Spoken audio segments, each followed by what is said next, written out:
We will start today's session. Today's session is basically we are going to discuss the basics of sociology, how society and individual are connected to each other. We have to understand that we have to follow certain norms which are set by the society. We have been engineered in such a way, we have been socialized in such a way that as we grow older and older, we tend to follow these norms.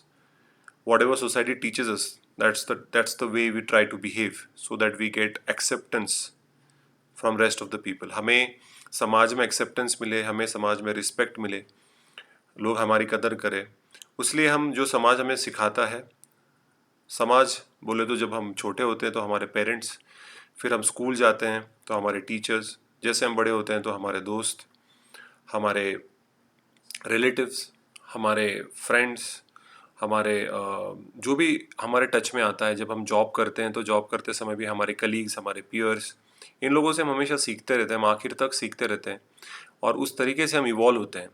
And that's the way we evolve into a person which we are today.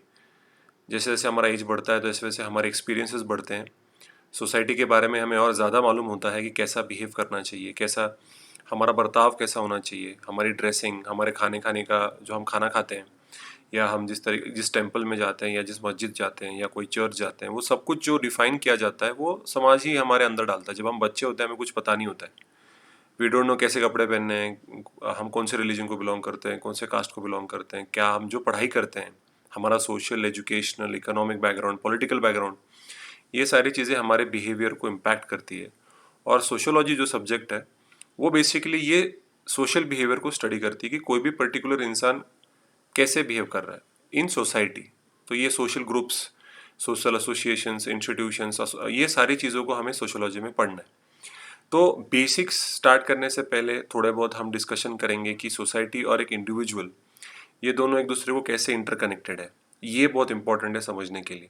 ठीक है, तो start करने से पहले मैं थोड़ा बहुत अपने बारे में कहना चाहूँगा. कल भी मैंने बताया था कि मेरा काफ़ी एजुकेशन हो चुका है. मैंने इंजीनियरिंग की है कंप्यूटर्स में, उसके बाद मैंने एलएलबी किया, 3 साल में गोल्ड मेडलिस्ट था, फिर एलएलएम किया, तब मैं सिल्वर मेडलिस्ट था. उसके बाद मैं नेट क्वालिफाई कर गया और अभी मैं पीएचडी कर रहा हूँ. पिछले 8 सालों से मैं यूपीएससी और एमपीएससी के बच्चों को पढ़ा रहा हूँ. उसमें से 2 बच्चे आईआरएस बन चुके हैं जिनका सोशोलॉजी ऑप्शनल था, और उनका नाम अनिल खड़से, वैष्णवी बनकर, जैसे मैंने लिखा हुआ है. वो दोनों मेरे स्टूडेंट रह चुके हैं, फिलहाल आईआरएस की पोस्ट पे हैं. पिछले 6.5 सालों से लॉ पढ़ा रहा हूँ मैं, अलग अलग लॉ कॉलेजेस में लॉ पढ़ा रहा हूँ. और आपको अगर मुझे फॉलो करना है तो मेरा यूट्यूब चैनल है. यूट्यूब चैनल है आदित्य केदारी के नाम पे यूट्यूब चैनल है, जहाँ पे मैं करंट अफेयर्स के बारे में डालता हूँ, मैं सोशोलॉजी के बारे में डालता हूँ, बट मेजरली मेरा जो फोकस है वो करंट अफेयर्स पे होता है. तो डेफिनेटली आप आदित्य केदारी नाम के जो चैनल है उसको फॉलो करिए, सब्सक्राइब करिए, उसका बेल आइकॉन को हिट करिए ताकि आपको रेगुलर अपडेट्स मिलते रहें. उसके बाद अगर फेसबुक की बात करूँ तो वहाँ पे मेरा एक पेज है फेसबुक पे, आर्क आईएएस एकेडमी करके मेरा फेसबुक पेज है, उसको भी आप लाइक कर सकते हैं, फॉलो कर सकते हैं. वहाँ पे भी मैं काफ़ी डेटा अपलोड करता हूँ, काफ़ी वीडियोज़ अपलोड करता हूँ करंट अफेयर्स के बारे में, सोशोलॉजी के बारे में. और टेलीग्राम पे भी मेरा एक चैनल है छोटा सा, Aditya Kedari underscore current affairs. तो जो भी चाहता है कि आप मुझे फॉलो करें तो ऑब्वियसली आप अन अकेडमी पे भी मेरी प्रोफाइल फॉलो कर सकते हैं. लेकिन उसके साथ ये भी सोशल मीडिया वेबसाइट्स हैं जहाँ पे आप मुझे फॉलो कर सकते हो, मुझसे टच में रह सकते हो, नॉट ओनली इस 1 घंटे के लिए, लेकिन इसके बाद भी आप लोग मुझे कांटेक्ट कर सकते हो. ऑलराइट, चलिए थोड़ा सा सोशियोलॉजी के बारे में और डिटेल में जाते हैं. तो मैं लाइक कभी भी जब भी कोई बच्चा 12th स्टैंडर्ड पास आउट होता है, उसका 12th हो जाता है, तो उसके बाद उसको कई सारे सजेशंस आते हैं. जैसे कि अगर मैं यहाँ पे अगर हम थोड़ा सा डिस्कशन करेंगे कि जो यंग स्टूडेंट्स होते हैं उन लोगों को क्या सजेशन दिया जाता है, उसमें से आप में से भी बहुत सारे लोग हैं जो यूपीएससी के लिए प्रिपरेशन कर रहे हैं, करेक्ट. तो उनको क्या क्या सजेशन दिए जाते हैं कि study hard and you will do well in life. आप स्टडी करिए, स्टडी वर्क, आप हार्ड वर्क करिए, आप अपनी ज़िंदगी में बहुत कुछ अच्छा कर सकते हैं. उसके बाद कोई सर्टन सब्जेक्ट्स लीजिए, यू टेक सर्टन सब्जेक्ट्स जिससे आपको आपका फ्यूचर ज़्यादा ब्राइट रहेगा. उसके बाद आप लड़का हो या लड़की हो उसके हिसाब से डिसाइड होगा कि आप कौन सा जॉब कर सकते हैं, या आपकी फैमिली की ज़रूरतें जो हैं उसके हिसाब से आपको सजेशंस दिए जाते हैं कि आपने कैसा जॉब करना चाहिए। उसके बाद अगर आपका फैमिली बिजनेस हो तो आपको कोई अलग सजेशन मिलेगा। फॉर एग्जांपल सबसे बेसिक अगर मैं बात करूं वन बाय वन कि आप स्टडी हार्ड करिए तो आपको आपकी ज़िंदगी बेहतर होगी फ्यूचर में। तो that is completely relying on your ability, आपकी एक्सपर्टीज़, आपका टैलेंट, आपका हार्ड वर्क, सारी जो चीज़ें हैं वो आपके एबिलिटी पे डिपेंड करता है। करेक्ट। वो it doesn't depend upon any other factors, सिर्फ और सिर्फ आपकी मेहनत पे डिपेंड करेगा आउटपुट क्या है। लेकिन उसके बाद का जो सेकंड ओपिनियन देखोगे तो उसमें बताया जाएगा कि आप कौन सा सब्जेक्ट करना चाहिए आपने, कौन से सब्जेक्ट्स लेने चाहिए आपने। करेक्ट। जैसे अगर आपको इंजीनियरिंग में, तो अगर इंजीनियरिंग में आपको कंप्यूटर करना है, मैकेनिकल करना है, आपको सिविल इंजीनियरिंग करना है, तो उसमें आपको बहुत सजेशन दिए जाएंगे कि नहीं, सिविल मत करो, मैकेनिकल करो, मैकेनिकल मत करो, कंप्यूटर्स करो, सॉफ्टवेयर में बहुत ज़्यादा फील्ड है। तो यहाँ पे आपका हार्डवर्क तो आपको करना ही पड़ेगा, लेकिन उसके साथ सोशोलॉजिकल फैक्टर्स, मतलब जो मार्केट है, जो इकोनॉमी है, जो फ्यूचर जॉब्स हैं, उस पर डिपेंड करेगा कि आगे जाके, क्योंकि जब आप एडमिशन लेते हो तो 4 साल के बाद इंजीनियर बनोगे या 5 साल के बाद आप लॉयर बनोगे। तो उसका अभी आप एनालिसिस करते हो on the basis of demand and supply of jobs in the market. Economy को देखते हो और इकोनॉमी के बेसिस पे आप डिसाइड करते हो कि आगे जाके कौन सा जॉब को ज़्यादा ओपनिंग्स रहेंगी। तो इसलिए लोग आपको ऐसा सजेशन देते हैं। उसके बाद अगर देखोगे तो भाई, लड़का या लड़की, मतलब आप लड़का हो या लड़की हो, तो अगर आप लड़की हैं तो नॉर्मली अगर आप यूपीएससी की बात करेंगे तो बोला जाता है कि आप आईपीएस में मत जाओ, आप आईएफएस मत लो, फॉरेन सर्विस मत लो, बाहर चले जाओगे। आप आईएएस को ट्राई करो, आईआरएस को ट्राई करो। ऐसे आपको सजेशंस दिए जाएंगे। आपको बोला जाएगा कि आपके जेंडर बेस पे, अभी यहाँ पे जो पैट्रियार्कल माइंडसेट होता है हमारे समाज में, जहाँ पे ज़्यादातर देखा जाए तो लड़कों को ज़्यादा इम्पोर्टेंस दिया जाता है, तो ऐसे समाज में बोला जाता है कि लड़कियों ने लॉ एंड ऑर्डर के जॉब्स नहीं करने चाहिए जहाँ पे फिजिकल कांटेक्ट ज़्यादा होगा। तो लड़कियों को ये कहा जाता है कि तुम आप मेडिकल करिए, आप सॉफ्टवेयर इंजीनियरिंग करिए, आप आईएएस के लिए ट्राई करिए, आईआरएस के लिए ट्राई करिए, या आप नर्स का जॉब हो गया, टीचिंग का जॉब हो गया। इसमें लड़कियों को मोटिवेट किया जाता है, या वर्क फ्रॉम होम ऐसा कुछ कर सके हो तो ऐसा कुछ करो। लेकिन लड़कों को ऐसा कोई रिस्ट्रिक्शन नहीं होता है। लड़कों को बोला जाता है कि आप पुलिस में जाइए, आप आर्मी में जाइए, मिलिट्री में जाइए, आप कुछ भी कर सकते हैं। हिमांशु पूछ रहे हैं कि के लिए हाइट मैटर करती है क्या? आईपीएस के लिए करती है। आईपीएस के लिए आई थिंक 5 फुट 6 या 5 फुट 5 कुछ तो मिनिमम हाइट होती है। उसके नीचे अगर आपकी हाइट होगी तो आईपीएस के लिए चांसेस कम है। There is a requirement of minimum height for IPS. Police service के लिए मिनिमम हाइट लगती है।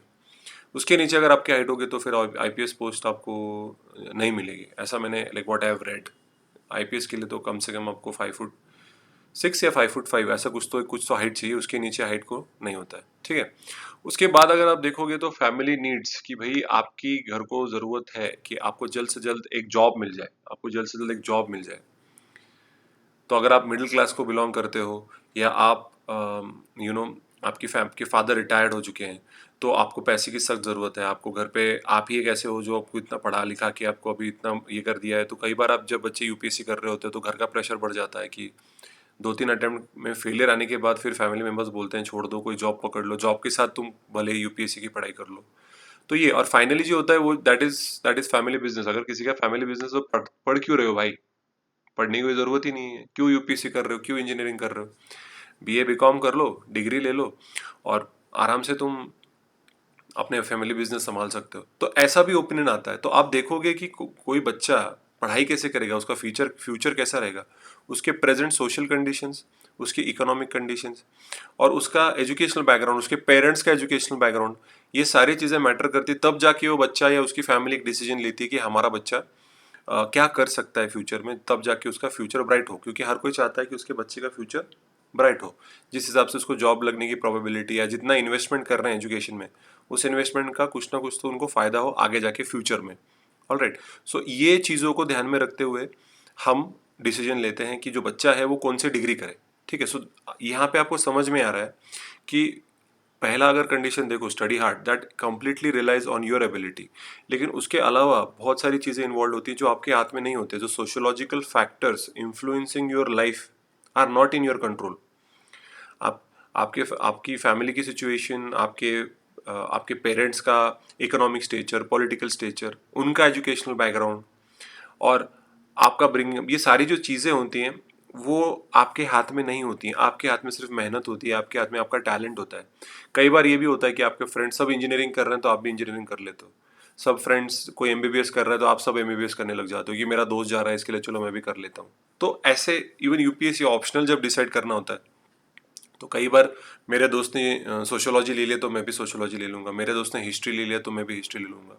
तो ऐसा नहीं आपको डिसीजन लेना चाहिए, क्योंकि आपके दोस्त का इंटरेस्ट और आपका इंटरेस्ट अलग अलग हो सकता है। करेक्ट। कई बार पेरेंट्स चाहते हैं कि बच्चा वही करे जो हम करते थे, पेरेंट्स करते थे, लेकिन बच्चे का कोई अलग इंटरेस्ट हो सकता है बिकॉज उसका ब्रिंगिंग अप थोड़ा सा अलग होता है और उसकी जो सोशो इकोनॉमिक कंडीशन है वो अलग होती है। करेक्ट। तो ये चीज़ों को ध्यान में रखते हुए आप आगे का डिसीजन लेते हैं। ठीक है। तो अगर आप देखेंगे कि what are the different factors responsible for taking the final decision, कि फाइनली डिसीजन कैसे लेते हैं, तो सबसे पहले इकोनॉमिक फैक्टर्स।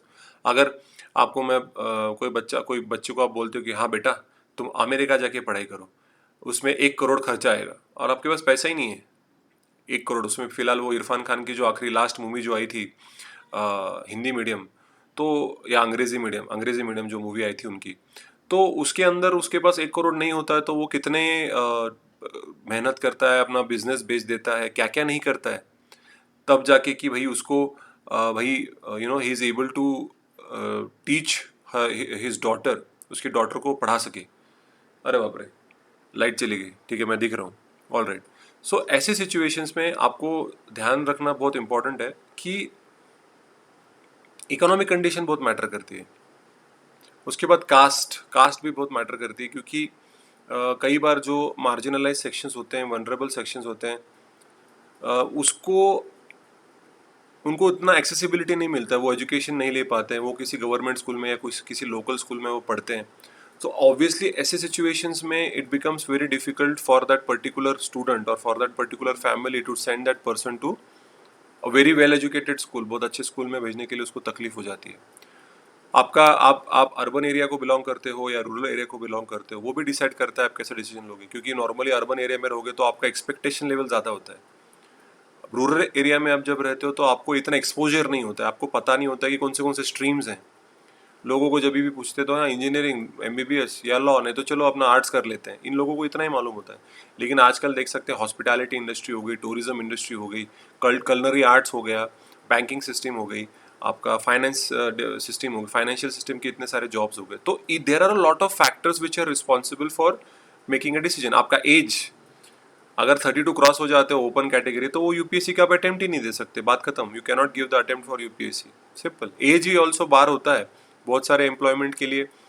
होता है कि आप अगर इतने एज के अंदर अगर क्वालिफाई हो जाते हो तो ही आपको वो पोस्ट मिलेगी, वरना नहीं मिलेगी। काफ़ी लॉज, गवर्नमेंटल पॉलिसीज, अभी देख लीजिए कोविड-19 में अगर कोई बच्चा कुछ डिसीजन लेना चाहे कि भाई ये साल में एडमिशन ले या ना ले, अगर एडमिशन लेना है तो फीस कितनी है, ये सारी चीज़ों को ध्यान में रखते हुए आपको डिसीजन लेना पड़ता है। उसके बाद cultural norms, social norms, religion भी मैटर करता है कि आप कौन से रिलीजन को बिलोंग करते हो, उस हिसाब से आप जॉब कर रहे हो। कि फॉर एग्जांपल अगर आप ब्राह्मण हो, करेक्ट, अगर आप ब्राह्मण और आपका बिजनेस अगर सेलिंग मीट है, आप मीट बेच रहे हो, मुर्गियाँ बेच रहे हो काट के, तो ऑब्वियसली लोग बोलते हैं अरे ब्राह्मण हो क्या आप ये जॉब कर रहे हो। और जब 100, 200, 150 साल पहले जब ये लोग करते थे ऐसा, तो बहुत नाम लोग उनको बॉयकॉट कर देते, लोग उनको अनटचेबल की तरह ट्रीट करते थे। अच्छा, सौरभ पूछ रहा है कि sir what is opinion about new education policy 2020। जी, मेरा इस पे पूरा वीडियो एनालिसिस मैंने किया हुआ है, न्यू एजुकेशन पॉलिसी 2020, मेरे यूट्यूब चैनल पे। मेरे यूट्यूब चैनल का नाम आदित्य केदारी है। मेरा फेसबुक पेज है आर्क आईएएस अकेडमी, और टेलीग्राम पे भी है आदित्य केदारी _ करंट अफेयर्स। मैंने स्टार्टिंग में बताया था। तो न्यू एजुकेशन पॉलिसी 2020 को आपको डिटेल कि भाई उसके फीचर्स क्या हैं, उसके ऑब्जेक्टिव फैक्ट्स क्या है, बुरा क्या है, अच्छा क्या है, इसका वीडियो के एनालिसिस मैंने किए हुए हैं मेरे यूट्यूब चैनल पे। आदित्य केदारी नाम है, आप वहाँ पे सब्सक्राइब कर सकते हैं, तब आपको कोई डिटेल में मिल जाएगा। लेकिन with respect to sociological point of view, क्योंकि अभी कोविड-19 के बाद बहुत सारा उसके स्ट्रक्चर जो है, हमारा जो सोशल स्ट्रक्चर है उसमें बहुत चेंजेस होने वाले हैं, इंक्लूडिंग डिफरेंट लॉज। तो उस पर तो अलग से पूरी सीरीज ही मैं करने वाला हूँ। तो यूट्यूब चैनल पे मैंने दिया है, लेकिन उसके सोशोलॉजिकल इम्पैक्ट, उसका इम्पैक्ट ऑन यंगर जनरेशन क्या है, उसका और डिटेल एनालिसिस करने के लिए हमें देखना पड़ेगा। जब उसको इम्प्लीमेंट करेंगे तब पता चलेगा कि कितना सही है और कितना गलत है। तो यूट्यूब चैनल पे मैंने इसके बारे में, इस न्यू एजुकेशन पॉलिसी के बारे में एक अलग से मैंने वीडियो ही बनाया हुआ है। ऑलराइट, तो चलिए आगे बढ़ते हैं। एक क्वेश्चन है सबके लिए कि what is a good job. तो आप थोड़ा सा सोचिए इसके बारे में, और आपने चैट बॉक्स में मुझे आपसे रिप्लाई की एक्सपेक्टेशन है कि आप इसका रिप्लाई दें कि आपके हिसाब से एक अच्छी नौकरी का मतलब क्या है। What do you mean by a good job. तो आप थोड़े से 2 मिनट सोचिए इसके बारे में कि व्हाट इज़ द क्राइटेरिया और what are the different criterias जो डिसाइड करेंगे कि एक अच्छा जॉब क्या होता है, what is a good job. तो इसको आप सोचिए, इसके बारे में चैट बॉक्स में मुझे आंसर लिखिए अभी तुरंत कि आपके लिए एक अच्छी नौकरी का मतलब क्या है। अच्छा जी, हिमांशु ने आंसर दिया है कि जो जॉब मुझे सेटिस्फाइड कर सके। तो जॉब सेटिस्फैक्शन, हिमांशु को लगता है कि job satisfaction is the most important thing. Ranjit के लिए भी वही है कि सेटिस्फैक्शन, जॉब सेटिस्फैक्शन बहुत इंपॉर्टेंट है।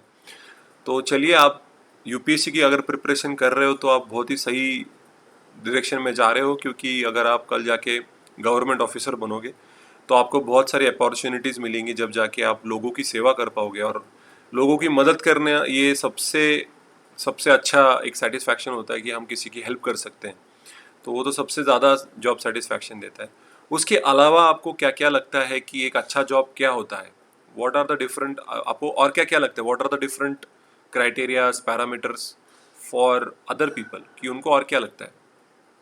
अच्छा, इंटरेस्टिंग होना चाहिए, पावर भी हो। यस, मोहन ने बहुत एक सही बोला कि पावर होनी चाहिए, क्योंकि कई बार ऐसा होता है नौकरी में कि आपके बॉस को आपका सुनना पड़ता है। कई बार ऐसी नौकरी होती है जिसका कोई भी सोशल सिग्निफिकेंस नहीं होता है, and then you get frustrated और आपको लगता है कि क्या कर रहे हैं हम, ये नौकरी है क्या गुलामी है, यहाँ तक हो जाता है।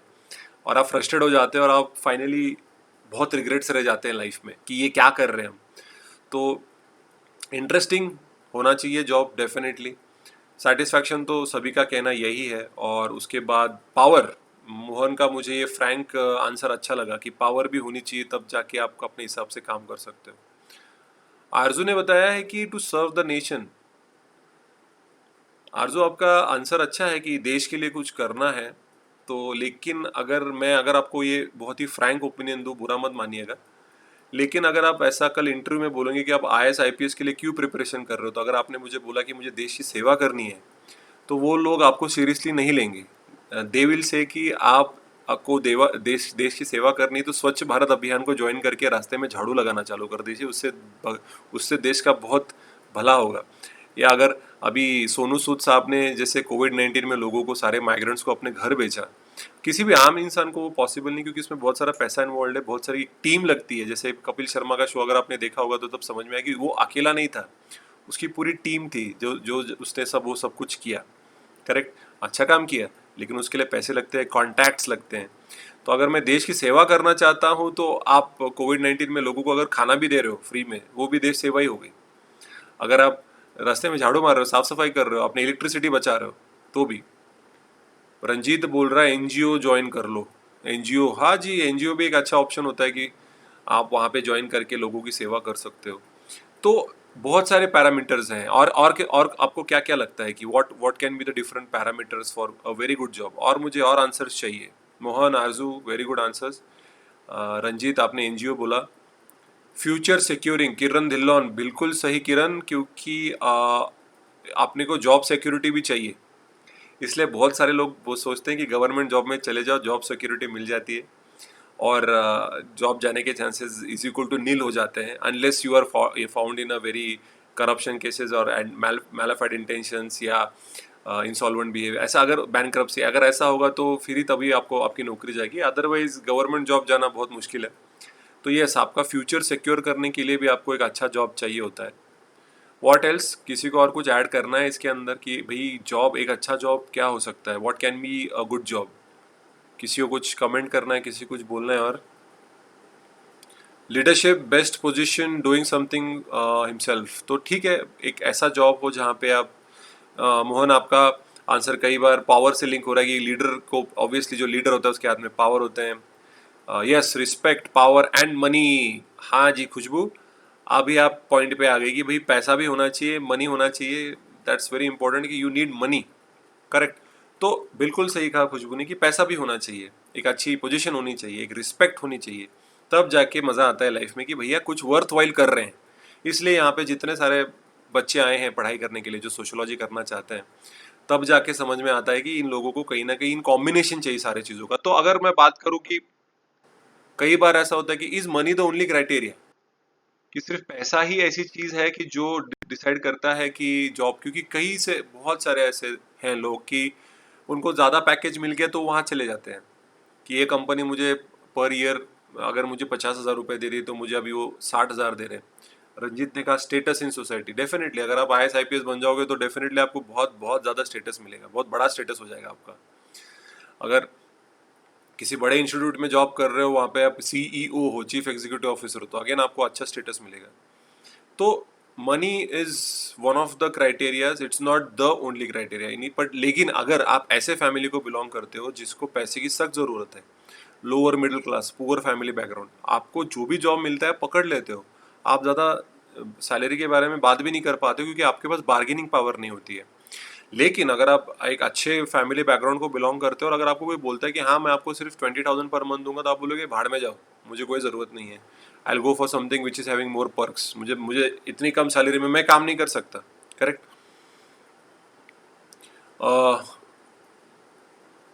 अच्छा, हिमांशु बोल रहे हैं पैसा इंपॉर्टेंट नहीं है, हम पैसा दूसरी तरीके से कमा सकते हैं, बाकी का काम करके, बाकी बिजनेसेस करके। नहीं, बिल्कुल सही है, लेकिन अगर हमारे अगर अगर मैं पैसे की बात करूं तो I am saying money is not the only criteria. अच्छा, रविंद्र केदारी साहब ने कुछ बोला है, a job is multi dimensional, one can join any field and most important is just for your livelihood. Career is a one dimensional field which a person pursue to accomplish goal, vision and mission. बिल्कुल सही रविंद्र जी, आपने बिल्कुल सही कहा है कि job multi dimensional होता है, बहुत सारे उसके एंगल आते हैं, और आज के डेट में अगर आपको जॉब करना है तो बहुत सारे काम करने पड़ते हैं। वो ज़माना गया कि नौकरी मतलब जाओ बैठो और वापस आ जाओ, एक ही काम होता है। लेकिन ये बिल्कुल सही है, करियर एक ही डायमेंशनल में है कि भैया किस क्षेत्र में आप करियर बनना चाहते हो, UPSC में करना चाहते हो या एजुकेशन फील्ड में करना चाहते हो, लेकिन जॉब काफ़ी काफ़ी जॉब्स कर सकते हो। क्या मोहन, अपना क्वेश्चन रिपीट करो मोहन, क्या पूछ रहे हो? Sir, I am a software engineer Ranjit, but I am not getting good status in my home town because every one is engineer now. हाँ जी, मैं भी इंजीनियर ही हूँ, मैं भी सॉफ्टवेयर इंजीनियर ही हूँ, इसलिए तो इंजीनियरिंग छोड़ के मैं एजुकेशन सेक्टर में आ गया कि एजुकेशन सेक्टर में एटलीस्ट आप प्रोफेसर होते हो, आपको लोग सर बोलते हैं, थोड़ा बहुत रिस्पेक्ट मिल जाता है। इंजीनियर तो आज गली गली में इंजीनियर्स हैं। तो रंजीत, बिल्कुल सही कहा आपने कि इंजीनियरिंग को आज के डेट में इतने इंजीनियरिंग कॉलेजेस हो गए, इतने इंजीनियर हो गए कि धीरे धीरे जो एक स्टेटस था 20 साल पहले इंजीनियर का, वो बहुत बहुत ही बड़ा स्टेटस था। आज के डेट में इंजीनियर हो या डॉक्टर हो, कोई वैल्यू नहीं है आज के डेट में। आज के डेट में सबको सेलिब्रिटी बनना है, पावरफुल बनना है। तो मोहन, आपका क्वेश्चन रिपीट कर लो, मुझे समझ में नहीं आया। ठीक है। तो रविंद्र जी ने बहुत ही अच्छा डायमेंशन बताया कि करियर और जॉब का उन्होंने डिस्टिंक्शन बताया कि जॉब जो होता है वो मल्टी डायमेंशनल होता है, आप कई सारी चीज़ें कर सकते हो, लेकिन करियर जो होता है वो एक ही फील्ड में होता है, इट्स वन डायमेंशनल। बहुत ही अच्छा एक्सप्लेनेशन दिया रविंद्र जी ने। उसके बाद बाकी चीज़ें भी मैटर करती हैं, सोशल रिकग्निशन, जैसे कि रिस्पेक्ट हो गया, स्टेटस हो गया, वर्थवाइल है कि नहीं जो जॉब आप कर रहे हो, वो वर्थवाइल है कि नहीं, कि बस घिसे जा रहे हो, पीछे जा रहे हो। और finally it is obviously the cultural norms which are link to that particular job. जैसे अभी मैंने अभी कहा, ऐसा नहीं है कि स्टेटस नहीं है, ऐसा नहीं है कि उसको रिस्पेक्ट नहीं है सॉफ्टवेयर इंजीनियर को, ऐसा कुछ नहीं है। जैसे आप धीरे धीरे उसमें एक्सपीरियंस होते जाओगे, अब जैसे जैसे उस क्षेत्र में बड़े होते जाओगे और अगर आप मेहनत करते रहोगे, डेफिनेटली आप ऐसे मुकाम पे पहुंचोगे। Even being a software engineer आप ऐसे मुकाम पे पहुंच सकते हो जहाँ पे लोग आपको जानेंगे। लेकिन आज के डेट में बहुत ही वन डायमेंशनल हो गया है जॉब, चाहिए बस डेटा एंट्री करियर वापस आ जाइए। तो ये आप पे डिपेंड करता है, आपकी एबिलिटी पे डिपेंड करता है कि आप उस जॉब से कितना मल्टी डायमेंशनल काम कर सकते हो। It's totally depends upon your motivation and your inspiration, also your guidance, कि आपको कौन कैसा गाइड कर रहा है, वो भी बहुत इंपॉर्टेंट होता है। इसके लिए एक अच्छे अगर आपका उसी में है, रविंद्र जी ने और एक बहुत अच्छा रिप्लाई दिया है कि जो कल्चर और सोशल नॉर्म्स हुआ करते थे पुराने ज़माने में, ओल्डन डेज में, मतलब 100-150 साल पहले, जो आपकी कास्ट हुआ करती थी उस कास्ट के हिसाब से आपको जॉब करना पड़ता था। इट वॉज नेवर एक्सपेक्टेड कि भाई अगर कोई चांबार है तो वो लोहार का काम कर रहा है, कोई लोहार है तो वो कोई चांबार का काम कर रहा है। अगर अनटचेबल्स होंगे तो untouchables they can not do farming, they can not enter particular places, वो जॉब नहीं कर सकते, उनके उनके नाम पे कोई ज़मीन नहीं हो सकती, उनके कोई हक ही नहीं होते हैं।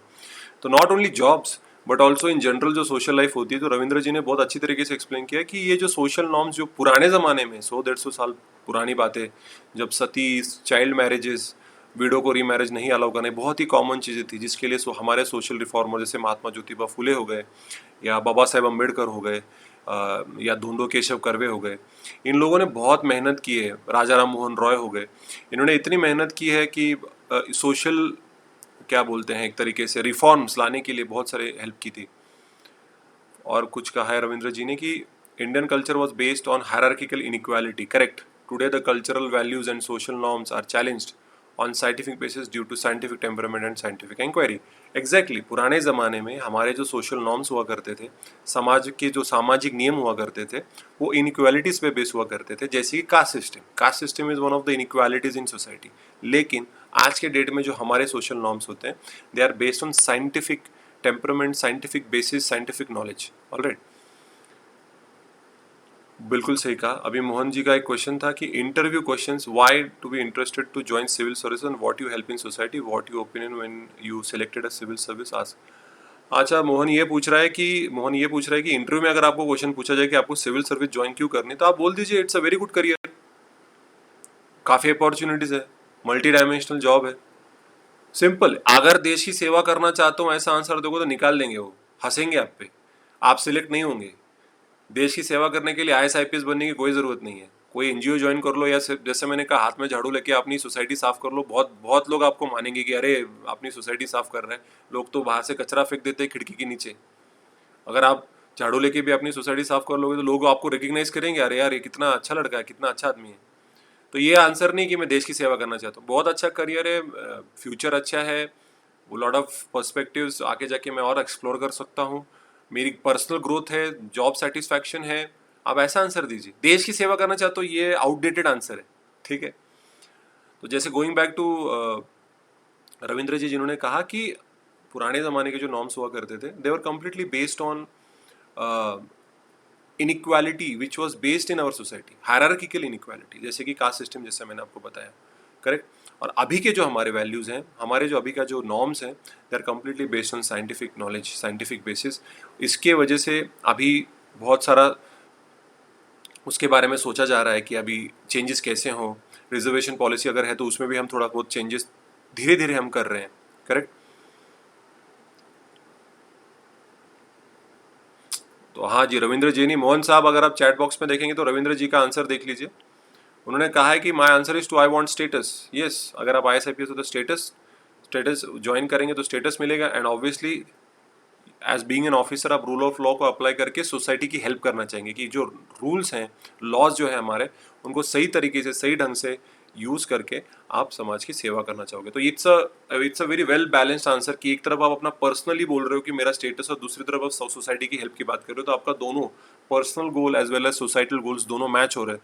तो जब ये ऐसा आंसर आप दोगे इंटरव्यू में, तो डेफिनेटली आगे वाला जो इंसान होगा वो इम्प्रेस हो जाएगा कि इन्होंने दोनों एंगल कवर कर दिए। तो रविंद्र जी का आंसर बहुत बिल्कुल सही है कि स्टेटस भी मिल रहा है और सोसाइटी की मैं हेल्प भी कर पा रहा हूँ, ये दोनों personal goal as well as societal goals दोनों मैच हो रहे हैं। तो it's a very good answer. तो इस तरीके से आप देख सकते हैं, सोच सकते हैं कि there are multiple facets while giving answers. तो जॉब करने के लिए बहुत सारे फैक्टर्स होते हैं, money, social recognition, respect, social norms, cultural norms, बहुत सारी चीज़ें हैं जो मैटर करती हैं। ठीक है। तो चलिए बात करते हैं सोशोलॉजिकल इमेजिनेशन के बारे में कि पर्सनल प्रॉब्लम और पब्लिक इशू का कोई रिलेशन होता है क्या। तो जो सोशोलॉजिकल थिंकर है जिन्होंने सोशोलॉजिकल इमेजिनेशन के बारे में बात की है, वो है C.W. मिल्स। ये जो C.W. मिल्स साहब हैं, इन्होंने एक्सप्लेन किया कि सोशोलॉजिकल इमेजिनेशन इमेजिन करके, सोशोलॉजिकली इमेजिन करके, हमने अगर हमारे समाज की हिस्ट्री और बायोग्राफी का अगर हम स्टडी करें तो we can find out a relationship between individual and society. देखिए, उनका ऐसा मानना है C.W. मिल्स का कि अगर आप हमारे समाज का इतिहास देखोगे, हिस्ट्री ऑफ सोसाइटी अगर आप देखोगे, तो यहाँ पे देखा जाता है कि success of failure of men and women depends upon the success of the society या failure of the society. Normally अगर मैं बात बोलूँ तो अगर there is no law and order, अगर कोई लॉ एंड ऑर्डर नहीं है तो ऑब्वियसली कोई डेवलपमेंट नहीं हो सकता। अगर डेवलपमेंट नहीं होगी तो फिर एम्प्लॉयमेंट जनरेशन नहीं होगा, एम्प्लॉयमेंट जनरेशन नहीं होगी तो पावर्टी रहेगा, अगर पावर्टी रहेगी तो स्टैंडर्ड ऑफ लिविंग कभी बढ़ेगा ही नहीं। So as a person my life will never evolve, my life will never get improved, मेरा स्टैंडर्ड ऑफ लिविंग कभी इम्प्रूव नहीं होगा।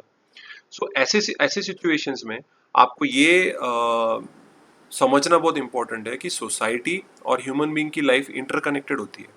When your country is at war, ये बहुत, अगर वॉर चल रहा होगा तो जो देश होता है वो सारी जो फाइनेंशियल रिसोर्सेज, उसकी सारी स्ट्रेंथ जो होती है, it is targeting towards the enemy.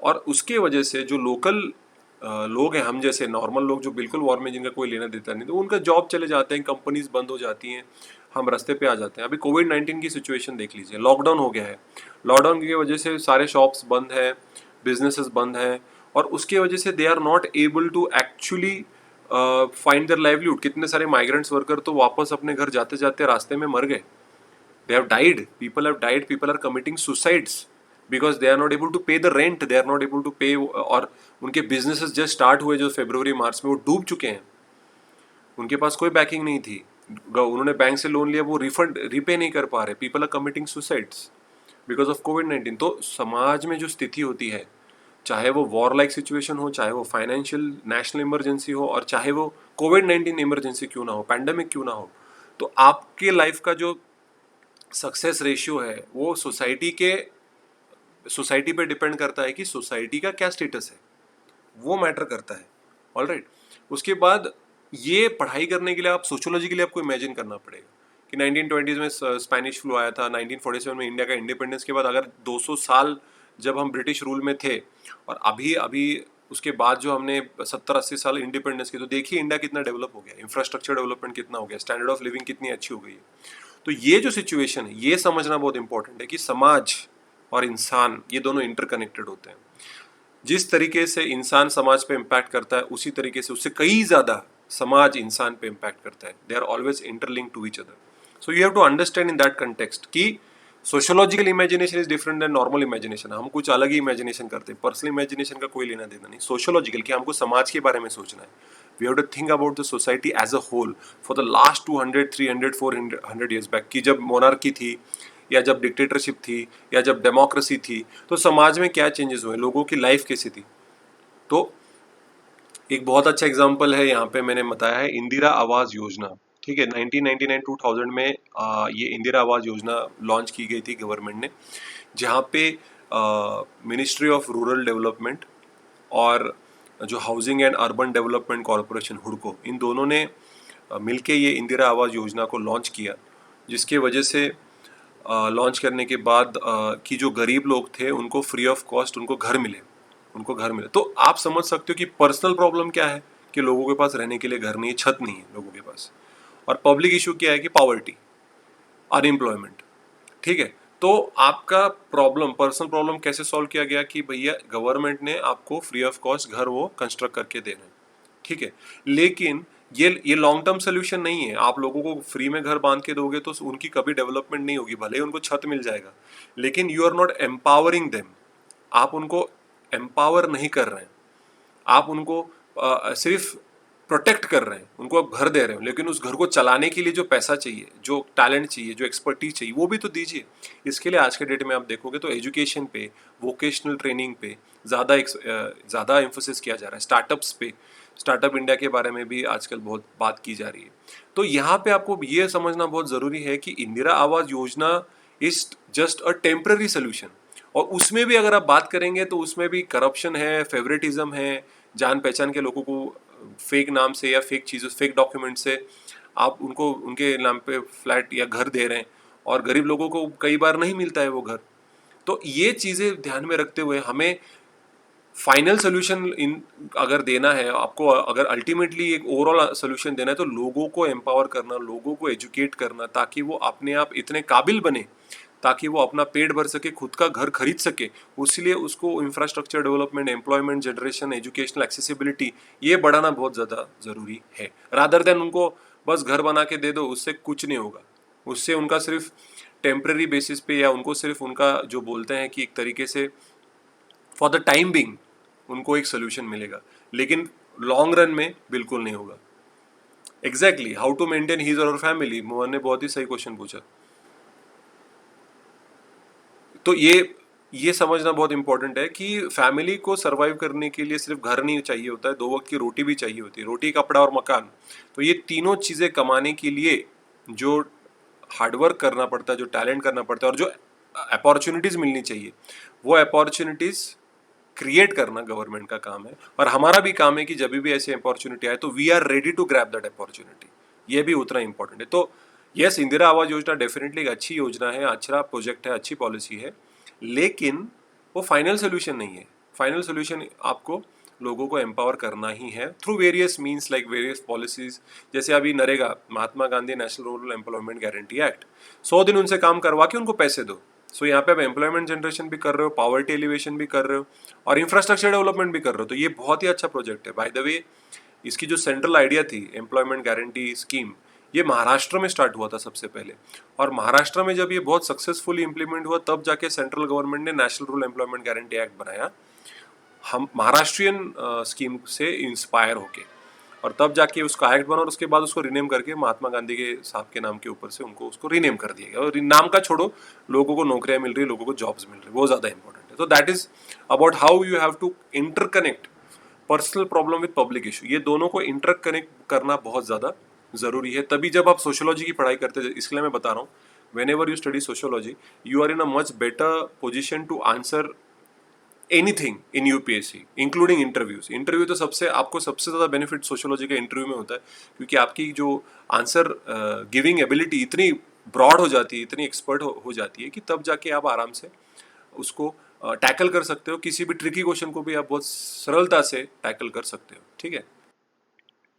तो हमारे समाज में, अगर मैं इंडियन सोसाइटी के बारे में अगर मैं बात करूं, तो देर आर लॉट ऑफ प्लूरलिटीज, बहुत डाइवर्सिटी है, और इनइक्वालिटीज भी बहुत सारी। अगर मैं डाइवर्सिटी की बात करूं तो रिलीजन, रेस, कास्ट, लैंग्वेज, आपका क्या, कल्चर, इतना वेरिएशन है, इतनी प्लूरलिटी है।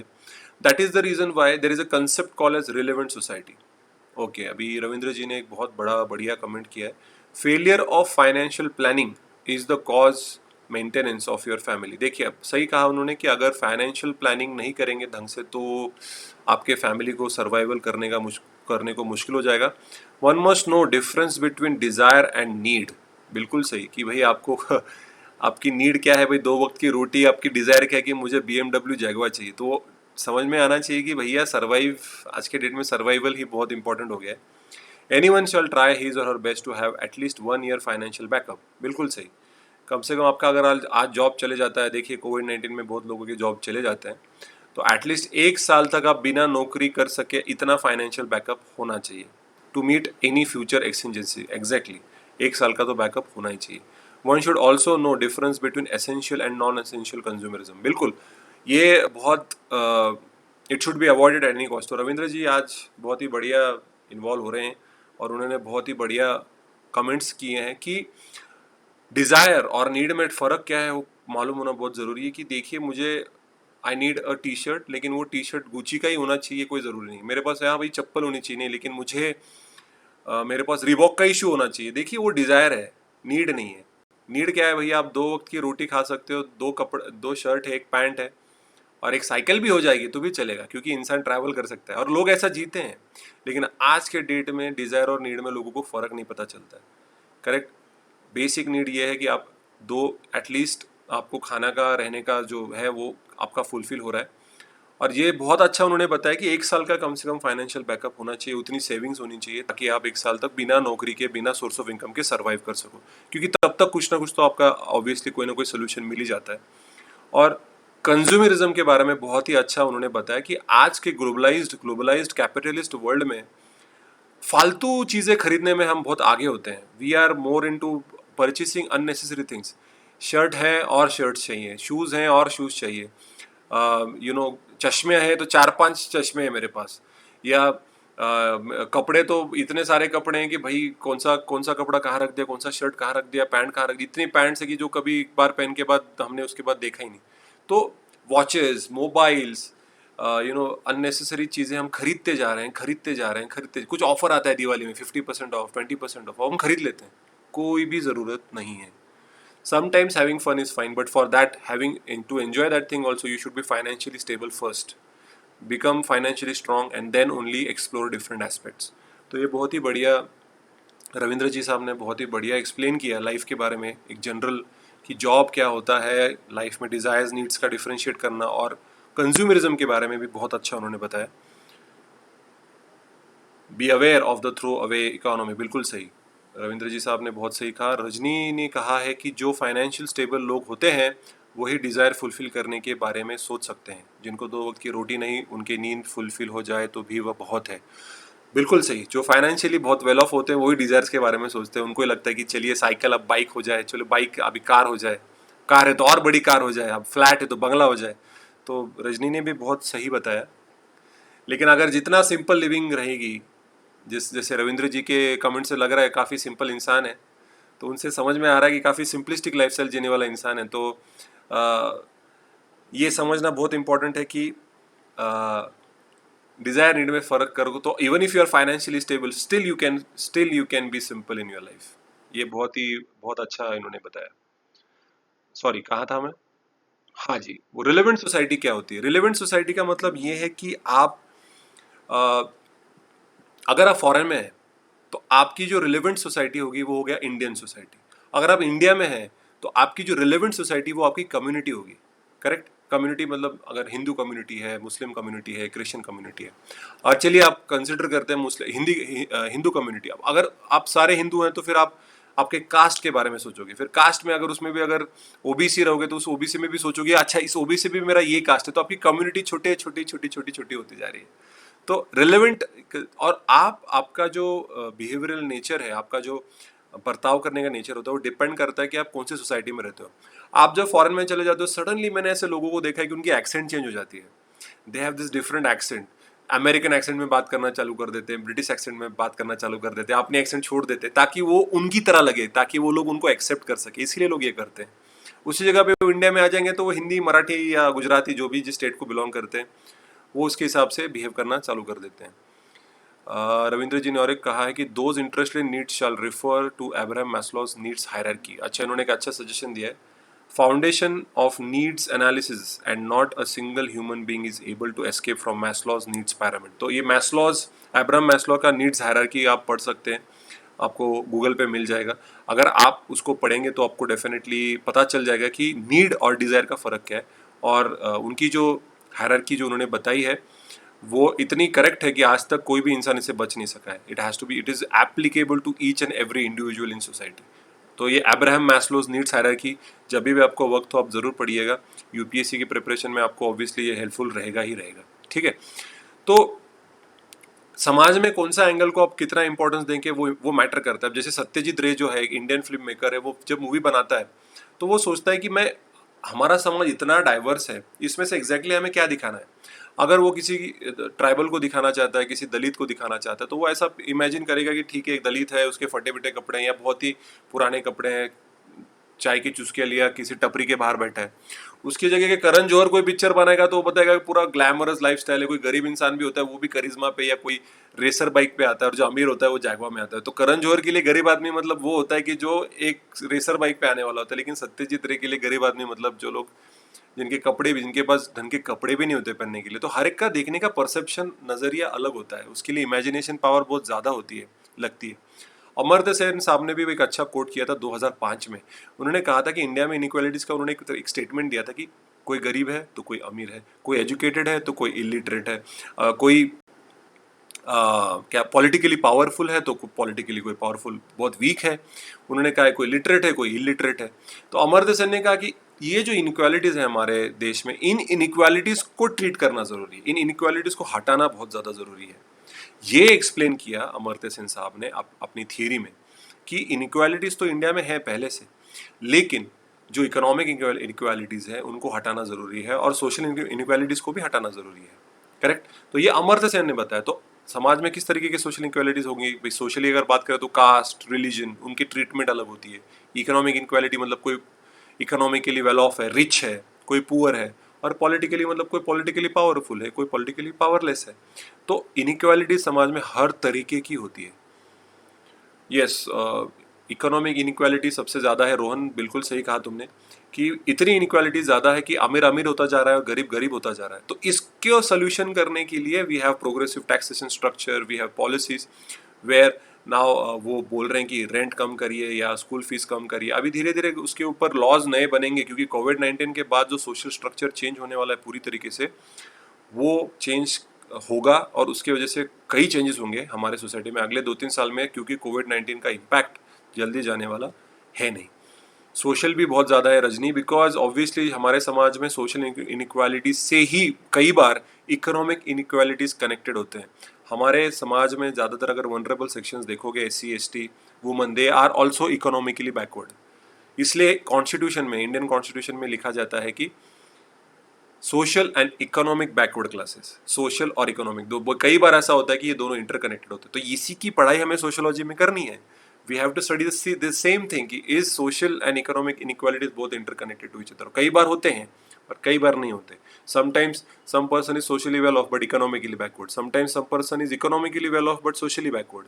तो ये सारी चीज़ें सोशियोलॉजी पढ़ाता है, जिसकी वजह से आपका परसेप्शन बहुत ज़्यादा एक्सपांड हो जाता है। तो अगर आप ये फोटो मैंने शेयर किया है, इस फोटो में आप देख सकते हो कि एक तरफ इंडिया में लोग हंगर से मर रहे हैं, बच्चे भूखे मर रहे हैं, और एक तरफ देखोगे तो India is in the top 6 with respect to top 10 में हम with respect to fat obese kids. Correct. तो एक तरफ मोटापा है तो एक तरफ लोग भूख से मर रहे हैं। उसके रोहन ने बोला और ये समाज के दो वर्गों पर निर्भर करता है, एक शोषण वर्ग और दूसरा शोषित वर्ग। एग्जैक्टली ये इन चीज़ों के बारे में रोहन हमको सोशियोलॉजी में पढ़ना है। और अगर आप देखेंगे इस फोटोज़ में, अगर आप इनइक्वालिटीज़ के बारे में अगर देखेंगे तो एक तरफ देखते हैं कि आपको एग्रीकल्चरल लेबर दिख रहा है यहाँ पे। यू कैन सी यहाँ पे एग्रीकल्चर लेबर है। यहाँ पे देखेंगे तो ये this people are working in construction. कोई ये सारी ईंटें हैं। ये देखोगे ये मेडिकल एक्सपेंसेस दिख रहे हैं यहाँ पे सारे, not medical expenses, doctors, health facilities आपको एक तरफ दिख रहे हैं। और जैसे ये मोटा बच्चा आपको दिख रहा है यहाँ पे, और एक तरफ से ये बेचारा भूख से मर रहा है। तो इतनी इनइक्वालिटीज है। हंगर से, खाना खाने से अगर हम स्टार्ट करेंगे तो यू नो इतनी सारी इनइक्वालिटीज हम हमारे समाज में देख सकते हैं। मोहन पूछ रहे हैं कि नेक्स्ट ईयर UPSC वैकेंसीज निकलेगा या नहीं निकलेगा। हर साल निकलता है, हर साल जैसे ऑफिसर्स रिटायर होते हैं तो हर साल पोस्ट ज़रूर आते हैं। सिर्फ नंबर ऑफ पोस्ट थोड़े से वेरी होते हैं, 50 कम ज़्यादा होते रहते हैं। सो ऑब्वियसली पोस्ट तो निकलेगा ही निकलेगा। आपकी प्रिपरेशन अच्छी होनी चाहिए। आप अच्छे से प्रिपेयर करोगे तो कितने भी पोस्ट हो और कितने भी कम पोस्ट हो, आप पोस्ट 100% निकालोगे। लेकिन आपने प्रिपरेशन ही नहीं किया तो कितना भी पोस्ट ज़्यादा हो नहीं निकलेगा। तो प्रिपरेशन के पे ज़्यादा ध्यान दीजिए rather than the number of vacancies. Alright. उसके बाद चलिए सोशियोलॉजी के बारे में अभी थोड़ा, मैं जैसे मैंने बताया कि basically it studies human social life, groups and societies. इसका जो सब्जेक्ट मैटर है सोशियोलॉजी का, जैसे मैंने बताया, it is human social behaviour. कल के लेक्चर में मैंने बताया था कि social behaviour is different than personal behaviour. हम जब अकेले होते हैं तब हम अलग बिहेव करते हैं, और जब हम ग्रुप में होते हैं, चाहे वो ग्रुप आपकी फैमिली हो, चाहे वो आपके फ्रेंड सर्कल हो, चाहे वो आपकी जहाँ आप जॉब करते हो वो हो जाए, वहाँ पे आप अलग बिहेव करते हो। करेक्ट। तो लेकिन ये समझना बहुत ज़रूरी है कि सोशियोलॉजी ये पहला ऐसा सोशल साइंस या ऐसा सब्जेक्ट नहीं है जो ह्यूमन सोशल बिहेवियर को पढ़ता है। पॉलिटिकल साइंस है, एंथ्रोपोलॉजी है, फिलॉसफी है, इकोनॉमी है, ये सारी चीज़ें हैं जो सोशल बिहेवियर पढ़ते हैं। लेकिन सोशियोलॉजी इन सब से अलग है। मेरे आते जो समय अभी जो मेरे नेक्स्ट टू नेक्स्ट लेक्चर होगा उसके अंदर मैं बताऊंगा कि सोशियोलॉजी और बाकी के जो सोशल साइंसेज है, जैसे इकोनॉमी हो गया, फिलॉसफी हो गया, एंथ्रोपोलॉजी हो गया, पॉलिटिकल साइंस हो गया, इसमें और सोशियोलॉजी में बेसिकली फ़र्क क्या है। व्हाट्सएप ग्रुप है क्या? मेरा अभी तक तो मेरा कोई व्हाट्सएप ग्रुप है नहीं, लेकिन मैं डेफिनेटली उसको मैं बना दूंगा, व्हाट्सएप ग्रुप क्रिएट कर दूंगा। और राहुल, मैं अगले सेशन में व्हाट्सएप ग्रुप के बारे में डिटेल्स शेयर कर दूंगा। ठीक है, डेफिनेटली मैं एक ग्रुप बना लूँगा व्हाट्सएप का। तो उसके लिए आप एक ग्रुप है मेरा, लीडर्स आईएस करके एक व्हाट्सएप ग्रुप है, वो आप ज्वाइन ज़रूर कर सकते हैं। ऑलराइट। उसके बाद रविंद्र जी ने कहा है the principle of economist parrot 80-20 has proved to be applicable to oppressed and non-oppressed society. Please include this in your study. Yes जी, ज़रूर अगली बार ये जो 80-20 yes सोशोलॉजी में इसके बारे में भी मेंशन किया गया है, इसको मैं डेफिनेटली पढ़ाऊंगा जब हम प्रॉपर सोशोलॉजी ऑप्शन स्टार्ट करेंगे। रोहन ने कहा है, मुझे लगता है समाज में इतनी सारी विषमता वो की मुख्य वजह प्राचीन वर्ण व्यवस्था। हाँ जी, एग्जैक्टली। हिस्ट्री हिस्ट्री ऐसी चीज़ है कि जो हमेशा किसी का मतलब आप कभी भी पीछे देखोगे तो आपका जो आपका साया आपका कभी पीछा नहीं छोड़ता। History is such a thing which बोलते हैं ना, हिस्ट्री रिपीट्स इटसेल्फ। और हिस्टोरिकली जितना एक्सप्लॉयटेशन हुआ, हिस्टोरिकली जितना ब्रिटिशर्स ने एक्सप्लॉयट किया, हिस्टोरिकली जैसे हमारे समाज में ही बहुत शोषण किया ज़मींदारों ने, हायर कास्ट लोगों ने, तो आज भी उसका रिफ्लेक्शन है। लेकिन इंडिपेंडेंस के बाद जो भी गवर्नमेंट ने काफ़ी पॉलिसीज़ किए हैं, काफ़ी चीज़ों को इन्वॉल्व किया है, वहाँ पे अगर आप देखोगे तो एक तरीके से इम्प्रूवमेंट ज़रूर है। We are a society in transition, हमेशा याद रखिएगा। हम कम्प्लीटली सेक्युलर नहीं है, हम कम्प्लीटली डेमोक्रेसी भी नहीं है अब तक। अभी भी इंडिया में सिर्फ 50% लोग ही वोट करते हैं। अभी भी डेमोक्रेसी को मैच्योर होने में टाइम लगेगा। अभी भी लोगों को वोटिंग पावर करने में टाइम लगेगा। ठीक है, तो we are a society in transition. ठीक है, तो अगर मुझे डिफरेंशिएट करना है सोशियोलॉजी को फिलोसॉफिकल रिफ्लेक्शन से, अगर मुझे फिलोसॉफी से उसको रिफ्लेक्ट करना, देखिए फिलोसोफर्स जो होते हैं या जो रिलीजियस ऑथर्स होते हैं वो हमेशा मॉरल इमोरल के बारे में बात करते हैं। They always talk about morality and immorality, what ought to be, क्या होना चाहिए, ये होते हैं फिलोसोफर्स की पॉइंट ऑफ व्यू। लेकिन सोशियोलॉजिस्ट जो होना चाहिए उसके बारे में नहीं पढ़ते, जो हो रहा है, व्हाट इज एक्चुअली हैपनिंग, उसका साइंटिफिक स्टडी करते हैं। पीटर बर्जर जो है उन्होंने बहुत अच्छे से एक्सप्लेन किया कि जो सोशियोलॉजिस्ट होता है ना वो स्पाई की तरह होता है। स्पाई का काम क्या होता है कि अगर इंडियन स्पाई है वो पाकिस्तान में जाता है, वहाँ पे जो भी इंफॉर्मेशन होती है वो बिल्कुल नॉन बायस्ड, कोई भी किसी भी तरीके का प्रेजुडाइज, किसी भी तरीके का बायस बिना रखे वो सारी इंफॉर्मेशन इंडिया को लाके देगा। लेकिन अगर उसके अंदर उसका खुद का पर्सनल बायस है, उसका कोई सुपीरियर जो उसको बता रहा है कि तू ये सारा इंफॉर्मेशन इंक्लूड कर निकाल दे, तो वो इंफॉर्मेशन कुछ काम की नहीं है। We need objective authenticated information. उसी तरीके से जो सोशियोलॉजिस्ट कब सब समाज में पढ़ाई करता है, समाज के किसी भी सोशल फेनोमेना को पढ़ता है, he has to be completely objective. उसके खुद की वैल्यूज़, उसके खुद के नॉर्म्स, उसके खुद का एजुकेशनल सोशल बैकग्राउंड मैटर नहीं करना चाहिए। जैसे कि अगर मुझे कोई सोशल फेनोमेना का पढ़ाई करना है, smoking, the impact of smoking on human health, अगर मुझे पढ़ना है तो मेरे को स्मोकिंग बिल्कुल पसंद नहीं है। तो इसका मतलब ये नहीं कि मैं किसी स्मोकर के साथ बात कर रहा हूँ, वो फूक रहा है तो मुझे गुस्सा आ रहा है और मैं पूरा नेगेटिव रिपोर्ट कर दूँ। नेगेटिव कर दूंगा तो वो कंप्लीटली बायस्ड हो जाएगा। अरे भाई वो स्मोक क्यों कर रहा है, व्हाट इज द रीजन, कोई टेंशन है क्या, कोई शौक है क्या, एडिक्शन है क्या, ये ऑब्जेक्टिवली इसको एनालाइज करना बहुत जरूरी है। यस आई हेट स्मोकिंग, इसका मतलब सब लोग बकवास होते हैं स्मोक करने वाले, ऐसा नहीं होता है। Why that person is doing it, उसके पीछे का रीजन क्या है, उसके पीछे की हिस्ट्री क्या है, कंपेयरिंग बिटवीन स्मोकर्स, कोई चेन स्मोकर होता है, कोई कैजुअल स्मोकर होता है, कोई एडिक्शन होता है। तो ये डिफरेंशिएट करना एक सोशियोलॉजिस्ट का काम होता है, एक स्पाई की तरह काम करना होता है, जहाँ पे हम हमारे इमोशंस इन्वॉल्व नहीं करते। वी आर इमोशनलेस, हमेशा याद रखना। ठीक है, लेकिन इसका मतलब ये भी नहीं कि सोशियोलॉजिस्ट की कोई सोशल रिस्पॉन्सिबिलिटी नहीं है। सोशल रिस्पॉन्सिबिलिटी 100% है। सोशल, क्योंकि हम समाज का फेनोमेना को पढ़ रहे हैं, we are studying social phenomena, correct. तो सोशल फेनोमेना अगर हम पढ़ रहे हैं तो अल्टीमेटली कोई भी सोशल प्रॉब्लम अगर उसको पढ़ के सॉल्व करना है तो हमको सोशल रिस्पॉन्सिबिलिटी तो लेनी पड़ेगी। We will have to take the social responsibility. Social responsibility लेने के बाद ही तो उसका कोई सोल्यूशन निकलेगा, करेक्ट।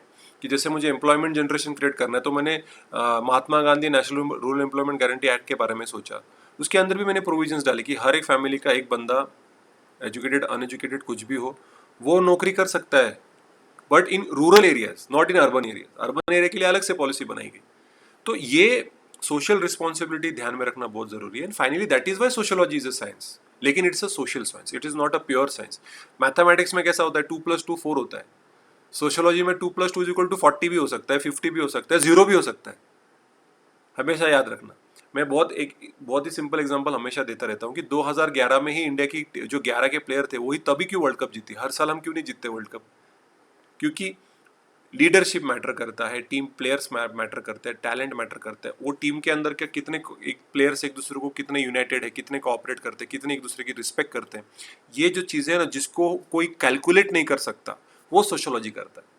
कि किसी भी समाज में अगर डेवलपमेंट हो रहा है, किसी भी समाज में अगर डेवलपमेंट नहीं हो रहा है तो क्यों नहीं हो रहा है, that is a science. That is why sociology is a social science. Sociology is not a pure science like maths, chemistry, H2+O is equal to H2O, ऐसा नहीं है। H2+O is equal to H2SO4 भी हो सकता है sociology में, because sociology is studying human social behaviour which is not predictable. उसको predict नहीं कर सकते। कोई इंसान अभी नॉर्मल बात कर रहा है, सडनली उसको गुस्सा आ जाता है, अरे क्या, क्यों क्यों कर रहा है ये गुस्सा, क्या हो गया इसको? इसके लिए उसकी पढ़ाई जो होती है, उसकी सोशल एनालिसिस करना पड़ता है, पर्सनल एनालिसिस नहीं, that is psychology. Sociology is different than psychology. तो definitely sociology is one of the general social sciences. It is different than philosophy and it is also different than common sense. ये common sense से भी अलग होता है। Common sense क्या होता है भैया? जो आपका जो नेचुरलिस्टिक या कोई इंडिविजुअलिस्टिक एक्सप्लेनेशन अगर आपका है, आपको क्या लगता है? मैं आपको एग्जांपल देके एक्सप्लेन करना चाहूंगा यहाँ पे कि अ, अगर मैं पॉवर्टी की बात कर रहा हूँ, if I am talking about poverty, अगर मैं किसी इंसान को पूछूं भैया इंसान गरीब क्यों होता है, तो वो क्या बोलते हैं? हाँ, वो एजुकेटेड नहीं है, वो गरीब फैमिली में बॉर्न हुआ था, इसके लिए वो एजुकेशन नहीं ले पाया, उसको कुछ आता नहीं है, इसके लिए भीख मांग रहा है, या इसके लिए रास्ते पे आ गया है, या वो हार्डवर्क ही नहीं करना चाहता है, भीख क्यों मांग रहा है? इतने भगवान ने हाथ पैर दिए हैं इसको, तो क्यों ये भीख क्यों मांग रहा है? तो हम एक उसको एक क्रिटिसाइज अपने अपने परसेप्शन से इस्तेमाल, ये गरीब लोग गरीब ही रहेंगे, भिखारी भिखारी रहेगा। रविंद्र जी ने कहा, no one shall be victim of hard logic, that is 2+2=4, always try to synergic achievement, that is 2+2=5। Exactly, sociology is all about that. हमेशा there will be certain factors which are not at all in your control. Maths में सब कुछ control में होता है, लेकिन life में नहीं होता है। So our life is not chemistry और बायोलॉजी और maths, our life is sociology and a combination of psychology, लेकिन हमें सोशियोलॉजी पे स्टिक रहना है। तो अगर मैं पावर्टी को कॉमन सेंस से अगर एक्सप्लेन करना चाहूँगा, तो क्या कि भाई वही गरीब है क्योंकि वो उसकी मेंटालिटी ऐसी है, he is not ready to work hard, he is not educated, he is illiterate, ऐसे आप एक्सप्लेनेशन दोगे।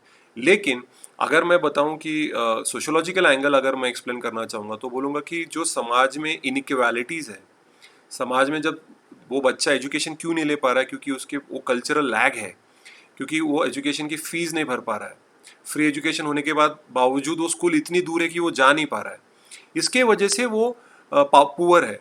रादर देन सेइंग कि वो मेहनत नहीं करना चाहता है, वो पढ़ाई नहीं करना चाहता, अरे उसको पढ़ाई करने के लिए उसको मोटिवेट करो, वो पढ़ाई करने के लिए उसको लोकल लैंग्वेज में जो उसकी मदर टंग है उसमें पढ़ाओ। और जो कि न्यू एजुकेशन पॉलिसी 2020 में बताया गया कि 5th स्टैंडर्ड तक उस बच्चे को उसके मदर टंग में पढ़ाओ।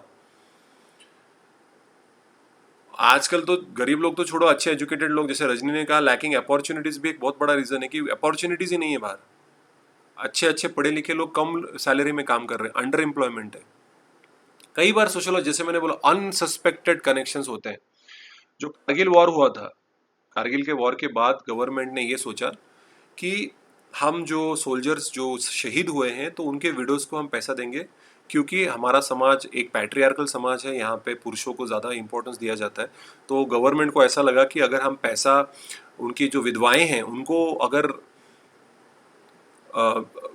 विधवाएं हैं अगर उनके साथ उनको अगर पैसा नहीं देंगे, उसकी जगह उनके फादर को या उसके मदर को अगर हम पैसा दे देंगे, या किसी और को उसका पैसा दे देंगे, ब्रदर को, तो वो विडो को कभी उसके हाथ में पैसे मिलेंगे ही नहीं, और वो उसको क्या पता घर से बाहर भी निकाल दे।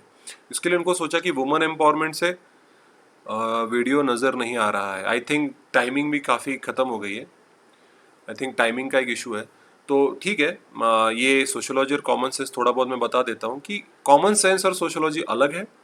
और कारगिल वॉर में अनएक्सपेक्टेड कनेक्शन ये हुआ कि कारगिल वॉर के बाद जब विडोज़ के नाम पे सब पैसा कर दिया, तो उसके बाद ऐसा प्रॉब्लम हो गया कि सारे लोगों ने उसकी शादियाँ, वो सारे विडोज़ की शादियाँ देवरों के साथ कर दी या किसी रिलेटिव के साथ कर दी, ताकि पैसा घर में रहे। So always understand that sociology is a scientific investigation, and scientific procedures are followed to find out this unsuspected connections. सब कुछ इंटर रिलेटेड होता है और बहुत सारी चीज़ें हमारे हाथ में नहीं होती है। ठीक है, सो विल स्टॉप टुडे। 1 घंटा हो चुका है, हमारा सेशन ख़त्म हो चुका है। Thank you so much. कल इसी वक्त को 8 बजे हम मिलेंगे। मैं लेक्चर बना सेशन क्रिएट करता हूँ, आप उसको नोटिफाई कर लीजिए। I just create the session of for tomorrow we are going to start with evolution of sociology. तब तक के लिए थैंक यू। कल हम सोशोलॉजी ये सब्जेक्ट इवॉल्व कैसे हुआ उसके बारे में बात करेंगे। And till then everybody take care, be safe, और will meet tomorrow at the same time at 8 o'clock। आप यूट्यूब चैनल, फेसबुक और टेलीग्राम को ज्वाइन करिए। डेफिनेटली हम लोग कल मिलेंगे शाम को 8 बजे। ओके, तब तक के लिए गाइस, टेक केयर, जय हिंद।